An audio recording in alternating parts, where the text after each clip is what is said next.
birth of the spark.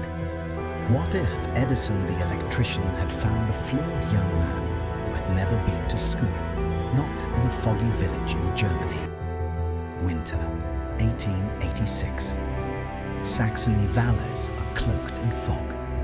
Smoke rises from crooked chimneys, merging with the frozen breath of the earth. Darkness rules.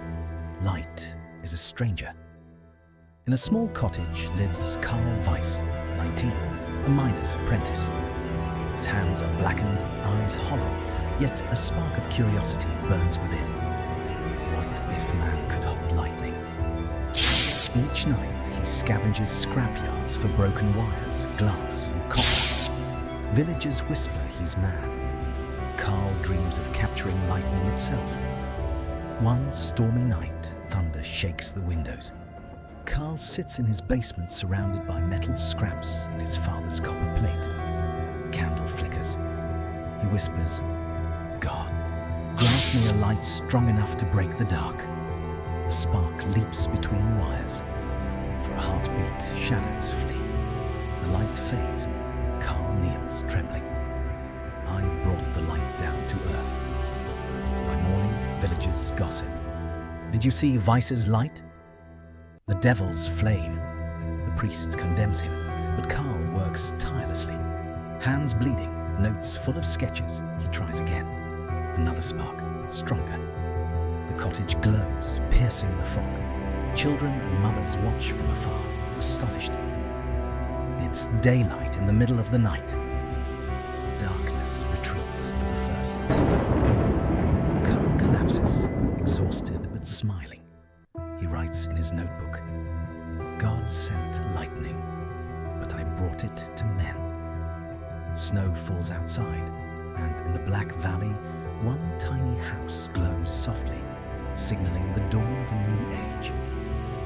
What if the owners of darkness wanted to silence the one who found the light? War with the dark. Karl Weiss's spark spreads beyond his village. Merchants from Leipzig tell stories of a small house glowing like the sun. Newspapers print headlines. The devil's lamp of Weiss. Curiosity and fear ignite together. A letter arrives for Karl from the German Industrial Consortium. What you have created is fascinating and dangerous. We must talk.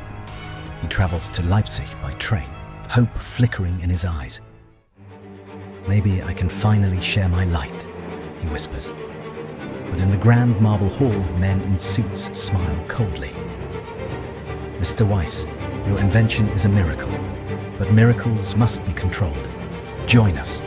We'll give you money, power, laboratories, everything you desire. Karl shakes his head.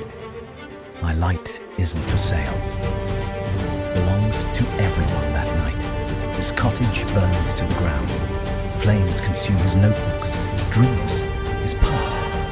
Yet from the ashes, he rescues one charred page. I will not give them the light. A month later, whispers spread again. Weiss is alive, hiding in an abandoned textile factory. There, amid dust and rust, he rebuilds. A generator hums, wires hiss, sparks flash. Then, at midnight, the impossible happens. An entire slum glows. Children laugh in the streets. The night turns to day. People cry and cheer. For the first time, the poor see their world illuminated. When dawn comes, officials arrive demanding his invention. This belongs to the state, they say. Karl looks up. No, the light belongs to humanity. The camera pans back. A poor man standing against the empire, his face bathed in the glow of his creation. Darkness has found its enemy. What if the first light of electricity had turned into a people's revolution? The new dawn. 16 years after the first spark. Karl Weiss is a legend now. A ghost, a myth, a symbol. Some say he died in exile. Others whisper he lives in the Alps, building light for no one but the stars. But his ideas are alive. Across Europe, young engineers copy his notebooks, creating what they call the Weiss current. Now, when night falls, the poor don't fear darkness. They welcome it. Berlin, Prague, Budapest, cities that once slept in blackness now shimmer with light. Governments tremble, because light no longer belongs to them. It belongs to everyone. Behind closed doors, the powerful meet. It has become a myth, one says. If this spreads, people will stop obeying us. But the revolution is already unstoppable. One night, hundreds of generators hum across the continent. A wave of light surges through Europe. High in the Swiss mountains, an old man watches. Carl Weiss, thin, grey, and smiling. He starts his final generator. The cables tighten. The sky begins to glow. In that moment, lightning meets the wires, and the world connects. Carl whispers, "You can't silence me anymore. I only lit the spark." The camera rises above the Alps. Below, entire cities blaze in unison, forming a shining web across the continent. Humanity steps into a new era, the age of Weiss.